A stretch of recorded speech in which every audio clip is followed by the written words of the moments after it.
I move those. So we have. I don't need to read them out. That's the apologies there. Councillor Stewart has just given very last-minute apologies. Unfortunate family circumstance. So I will move the apologies. I second. Seconded by Councillor Philippine. All those in favour? Aye. Okay. Declarations of interest. Any declarations of interest? No, there are none. There are no petitions. There's no public input. There was The letter. a request from, surprise, surprise, Penny Holt. Right. Penny Penny Holt. Penny Holt is here, Mr. Chair. Don't let her talk. Whatever you do. Change. And geez, can't you see it? So Penny Bright requested to speak, and I declined on a number of reasons, mainly because it was actually talking about similar things that had been talked about before. So, and I'm sure Penny will be back. So, local board input, there is none. Extraordinary business, there is none. Notice of motion, there is none. So we have the Auckland Council Organisation report. Kevin, thank you.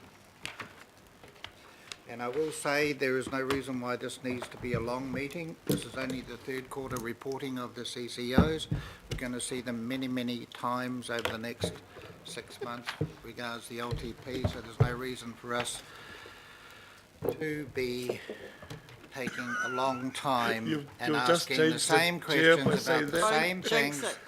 And we won't be talking about car parks, Councillor Walker, or emissions. Oh my gosh. So we'll be omitting emissions. So Is that a Oh, you leading just put the hoodoo on it now. suggestion? That's 1 minute I'll never get back. right, Kevin, thank you. Thank you, Mr. Chair. I'll go straight to questions.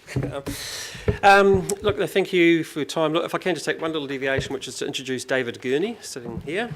David is the new Manager Corporate Performance and Reporting. If you remember, you've had Jenny Livschitz coming along many times now, quarterly updates. Jenny's wonderful opportunity at Department of Internal Affairs, and so she's now moved on. David is stepping into that role and is looking at making some further improvements and growing our performance reporting going forward. So look, in light of what the Chair has just said, I will move quite quickly through these. There's no significant concerns coming out of these results. What you have in front of you is the unaudited results, first 9 months. Just that reminder again that this is for the Auckland Council parent. So this is the parent's results. The next item you'll have on your agenda is for the CCOs to come and talk about their 9th month results.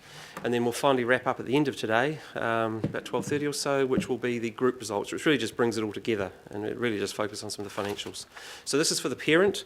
The report, fairly standard format, which is, okay, what are we actually achieving out there? Because ultimately we're here to actually do things. Can you measure that performance? So let's get some metrics in there. All of that costs you some money. So here are some financial performance results to summarise what it's cost us. And as usual, we also have some appendices, which just either delve a wee bit deeper or give a bit of context to what you're seeing.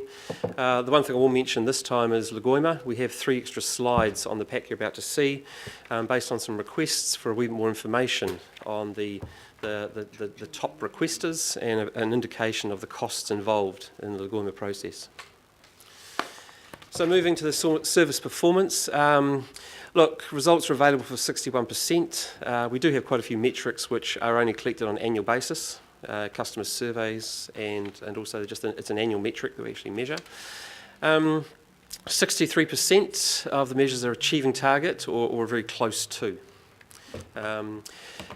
There's probably no surprise, we have talked about this, some of the metrics where they are struggling a wee bit to get to the actual target that was set at the beginning of the year, the regulatory area, and a few other areas even such as libraries, the number of visits in the libraries. But the report's got a lot more information on those metrics. If you want to delve into what the 63% are and what the other 37% are, including what is driving the non-achievement, and also in many cases what we're actually doing to try and improve those results.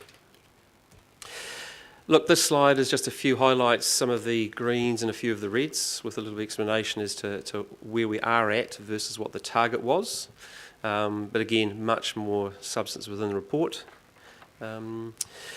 Building control, little highlight area we have here. The numbers lodged, both the consents lodged but also the inspections being delivered on the ground.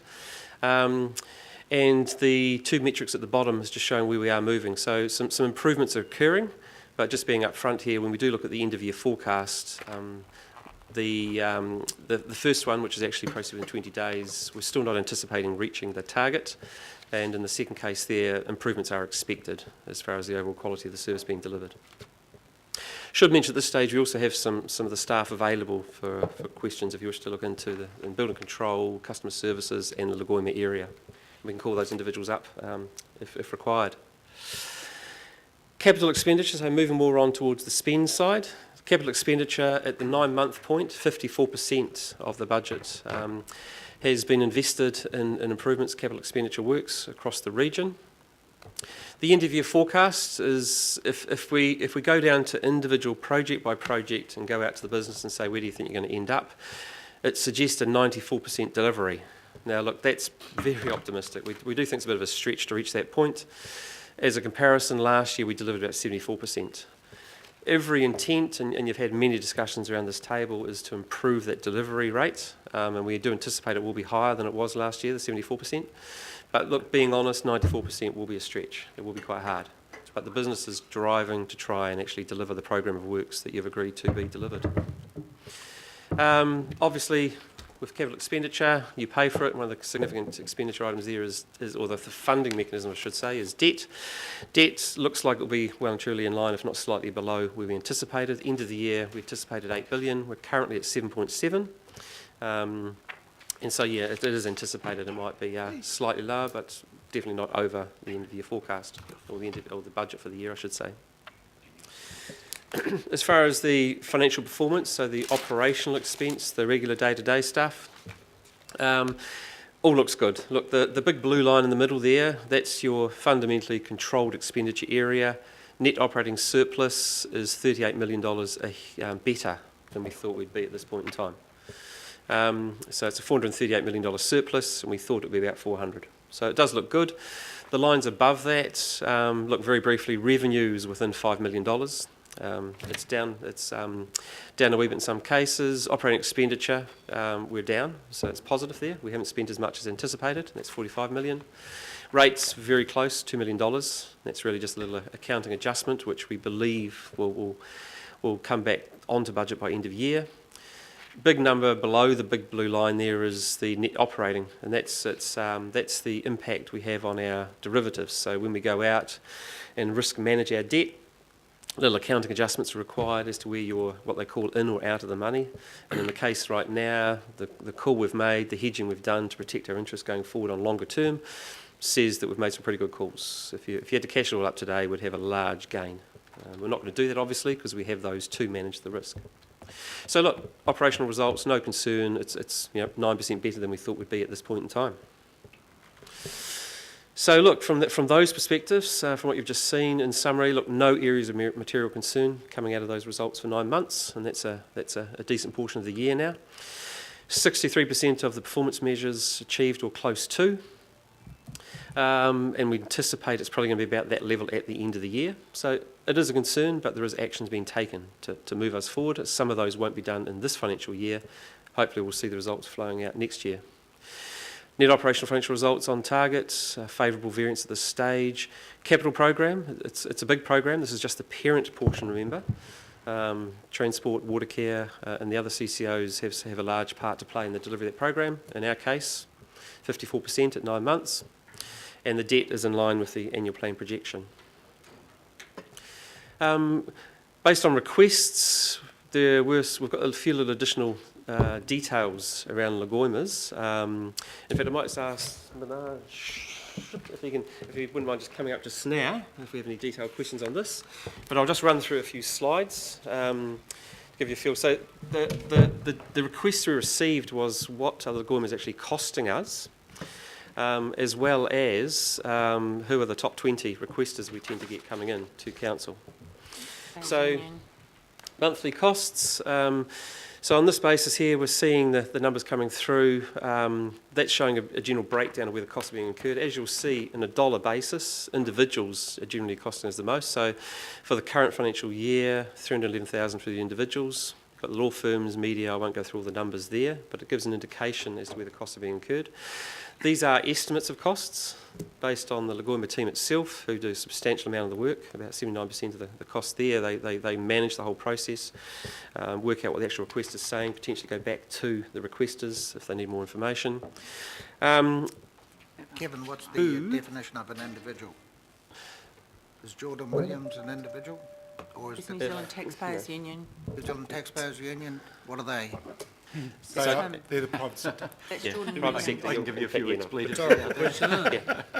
If they're actually requesting it in that capacity as the member of the Taxpayers Union, they'll be shown as a private sector. Yeah. And then, in fact, the next one will help explain. So here's the top 20 requesters. Now, obviously, to protect privacy, we haven't mentioned the names of individuals. So the private individuals, it's just got a generic name for them there. But you'll see standing out quite clearly the first one there. So $31,000 of costs for the New Zealand Taxpayers Union. And just flicking between the two, that's the number of requests. So the same story, the top one there is New Zealand Taxpayers Union, 50 requests. Excellent, thank you very much. New for Zealand providing this. Herald there, and lots of private individuals, though, do make requests as well. So they're making our rates go up. Maybe we should adopt their principle of user pays and charge them. There's been a discussion Charge too beyond around a that, certain- Your Worship. We do Really charge has. beyond a certain level, don't we? Anyway, I have to I have to confess it's me who's asked for a greater breakdown of this to just try and work out who is doing what and, yeah, so thank you. So thanks, Minaj, actually pulled these numbers together. Thank you, and- Manoj. Barry Osborne, 7. So, look, that's the end of the formal presentation piece. Happy to take any questions. As usual, look, some of the more detailed questions, if we can take those away, and we'll come back with a memo to all of you with those, if we can't answer them here and now.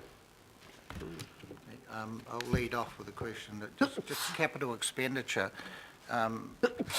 Last year we were trying to tighten it up by being realistic and not having the dream of what we can deliver when we knew we couldn't because of the tension in the market and the pressures in the market.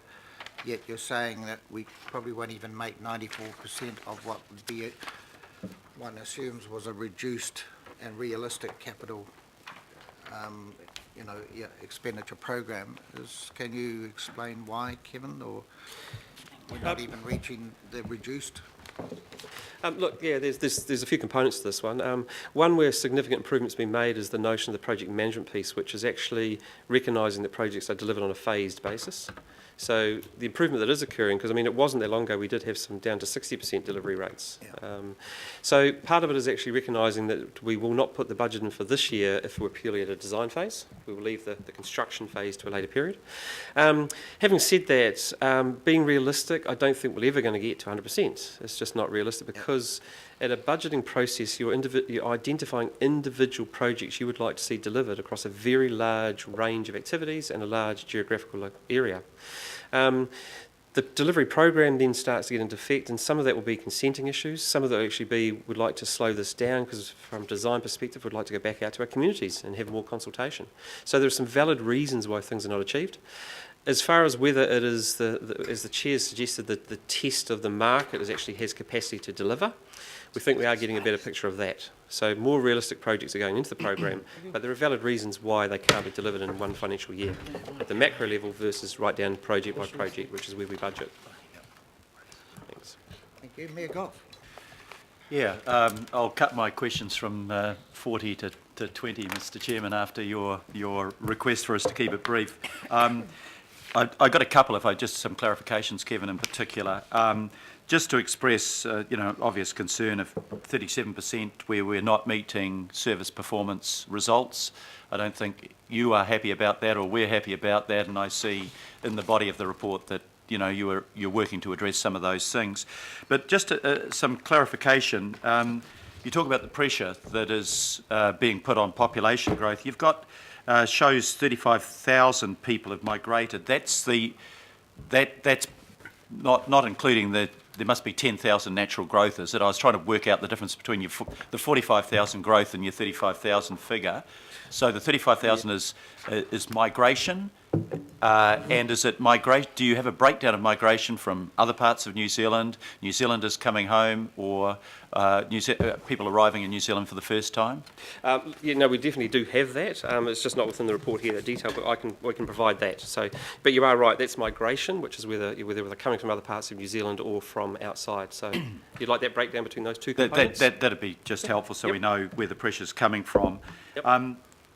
I'm referring to paragraph 42, and it's about housing construction, and we did something over 10,000 consents, but I think only about probably at maximum 7,000 of those were picked up, and you've put that down to capacity constraints in the construction industry.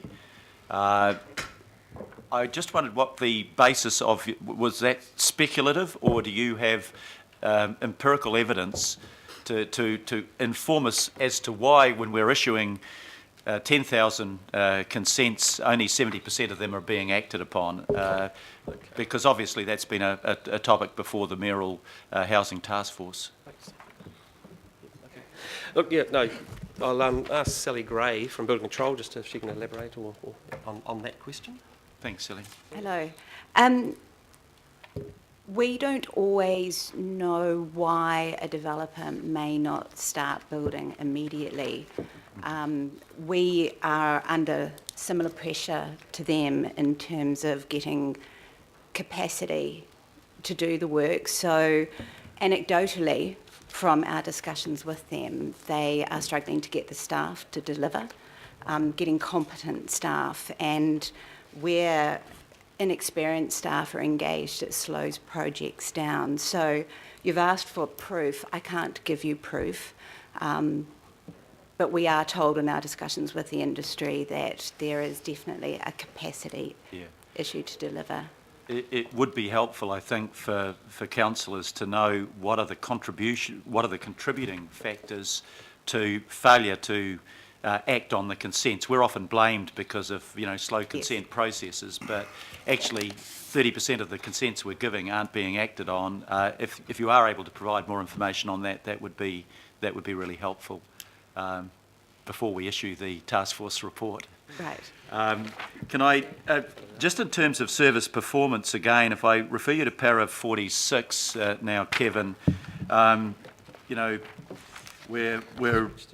we haven't been delivering for a long time on grading registered food premises, which may cause concerns. But I see in your explanation you say that's a workload increase under the Food Act 2016. Obviously, this is something that government is imposing. What have been the implications of that act in terms of workload, extra staff, etc.? Can you give us a bit of a breakdown of that? Sorry, through the chair, not in detail. I mean, just the fundamental notion of the number of inspections, the quality has increased, the actual requirement on council, which is why the focus is going on to what is identified as the higher risk premises. But so you'd like to know more? Well, it's partly within the context of, every time I meet with a minister, I'm told your staff numbers are going up too much, and sometimes our staff numbers are going up because of statutory duties imposed on us. Yep. I thought I might use that as an example, but so that's one half of the question. The other half of the question, maybe you can come back to us on it, is if people thought that we weren't grading food premises when we should be, they'd worry about the quality of the outcome and whether we're scrutinising it adequately. And I'm just wondering what degree of risk there is in falling behind the grading process. You've said that you're focusing on the high risk first, but do we create an element of risk by not keeping up with the service performance that we should have in this area? Inherently there is a risk, yes, if we're not meeting that target. And to be fair, in many regulatory areas you do require a catalyst for the investigation to actually be undertaken. So information, has to come to light to initiate those. So sometimes it is the public, sometimes it's through our very own process. But yeah, there has to be an increased risk attached to that. Okay. Just as a last question, when we look at the customer satisfaction levels, we've got a 55% and it's been stuck on that level, you know, for the last 4 quarters. Actually, it was a bit lower than that before, of overall quality of resource consent service delivery. Have you probed into that to find out why are people unhappy about the results, or are they unhappy about the process? So just to check, are you looking at 51? 55. 55, okay, it's the other one. Yep. Yeah. Page 18. Oh, look, no, when the phone surveys are done, there will be more information as to what's actually driving that level of satisfaction. We haven't got the detail here, but we can provide that as well. Because we'd have to worry if there's a 45% dissatisfaction with what we're doing, and we need to understand that in order to be able to address it. But either it's because I didn't get the resource consent, or it took too long, or I wasn't happy with the way they processed it. Yes. I think some information around that would help us understand what we might need to do in the future to try to lift those levels. Right. Thank you very much, We'll Mr. get that. Chair. Thank you. Councillor Watson. Thanks. Just before I go to a couple of quick questions, in terms of the cost that arrived at for the Lagoimas, I'm assuming that's largely attributable to staff equating a value to their hours, like there's no actual external cost, it's staff time from people that are employed with the council, is that correct? That's right, it's staff time, yep. Okay. Do we have a set number of staff who deal with Lagoimas, or do we have to contract in people if there's a big rush of Lagoimas? So there's 2 aspects of cost. There's the fixed cost, which is mainly my team's cost, and the variable cost that we allocate based on number of hours per Lagoima that's averaged out across the organisation. So we've allocated a median staff cost to that level. But to answer your other question, we don't tend to contract out Lagoima expertise unless it's very technical. In the last couple of years, we haven't done that at all. Okay, all right. Okay, thanks. Thanks very much. So just a couple of quick questions, Mr. Chair, because I know everyone will have their shot, and a couple of observations. Some of the performance measures are very impressive if you look through them, and some of the ones like the response to noise complaints. I mean, 80-odd% within 30 minutes across the whole of Auckland. That's a pretty impressive statistic by anyone's reckoning. Some of the other ones are quite concerning, and I think particularly of the environmental services one, where the proportion of catchments where sources of key contaminants are identified and impact mitigation measures in place, like that's running at 11%, which given the extent of intensification and building that's going on, that seems really concerning. I don't know if someone's here to provide more detail on that, Kevin, or if someone can get back to us, because that seems an extraordinarily low percentage. Yeah, as you'll see, the target was 20%. There's a realistic target set there, so it's 11% versus 20% target. There is a coordinated program to start working through those catchments. But yeah, you're right. It's not satisfactory. We can provide some more information on that though. Okay. Yeah. The other one that's certainly in the news quite a bit, and is to do with the libraries and the number of visits and items borrowed. So on page 22 there, you see a slight decline in the number of visits to the library, but in part compensated by the fact that people are staying longer. So one would have thought that as far as staffing goes, that kind of would balance out. And I don't know what the long-term trend is, because obviously, there is seasonal variations and things like that, or yearly variations. And similarly with the number of items borrowed, that they're actually going up overall when you include the digital. So yeah. I just look at that information and I think that paints a slightly different picture of the libraries is really what I'm saying. Yeah.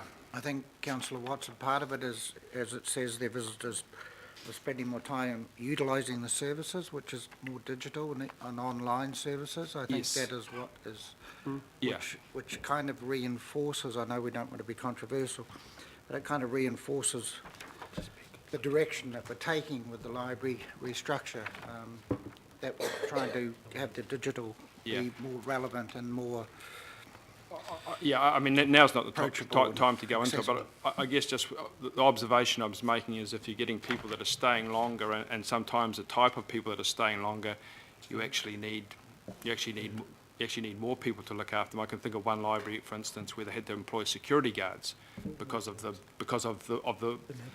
behaviour of people who are staying there for lengthy periods of time. But now's not the time to go into it. But that's very useful. And I just in finishing up, Mr. Chair, I would like to just acknowledge this information and the breadth of content that it goes through. That it is very illuminating. It is very helpful. And it gives quite an insight into different parts of the council's operations that certainly wasn't so visible before. So thank you for that. Thank you, Councillor Filipino. Thank you, Chair. I've got questions and comments, so how do you want me to deal with those, Chair? Okay then, thanks. So look, I'll go to with Manoj, with Lagoima. Manoj, the private individuals that you have up there, are they also, are the councillors that who request Lagoima, are they under the private individual or? Through you, Mr. Chair, we don't at the moment track elected member requests. Okay. If they were to request it in their capacity as councillors, we'd put them into the public sector category. If they were to request it as a private individual, we'd put them into the private individual category. But we do work with elected members to provide them the information without having to go through the Lagoima process generally. Cool. So the list that they have there, I mean, that if I gave you a call and sort of said, hey, look, under that private sector one, how many councillors have made Lagoimas, that information is readily available? We can track by name. Okay. Cool. Chair, and Chair, I've got on 17 of our report, it's where is it? It's around connection with Housing New Zealand Corporation looking to recycle material from homes, trial project being scoped.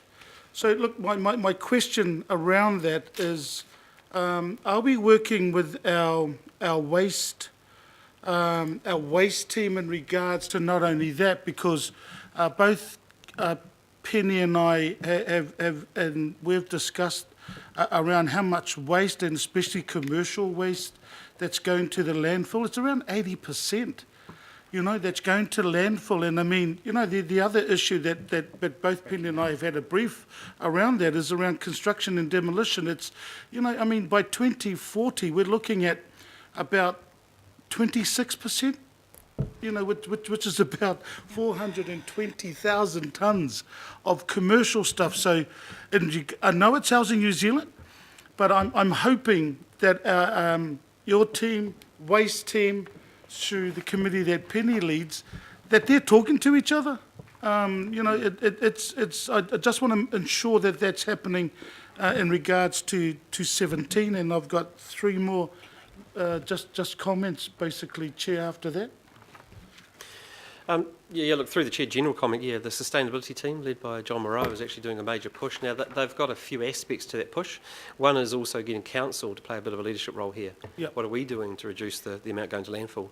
And a nice example is actually, the cladding coming off 135 Albert Street is going to be recycled. There's this significant projects underway. We're looking at where we can do that, using slabs in their entirety, but also, if not, then grinding them up and using them in paths and walls in some of our precinct development areas. So we will play a role there.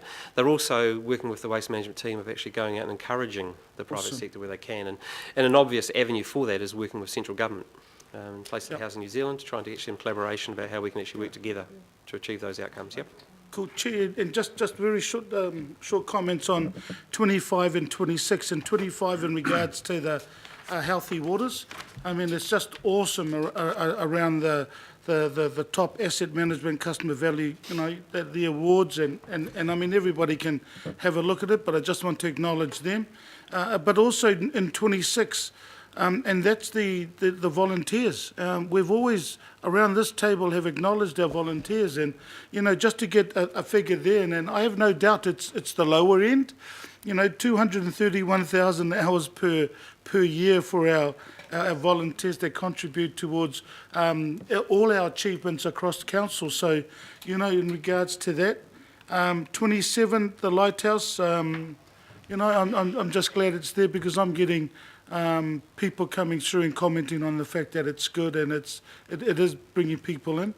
And the last is just both Councillor Collins and I are looking forward, and we've been out talking to our community around Baxter bins. You know, June, July is the bins are going out there in 1st of September, but you know, just again, and I just want to reinforce what Councillor Watson said around the report. Congratulations, because it is, and it's well written. So thank you so much, and thank you, Chair.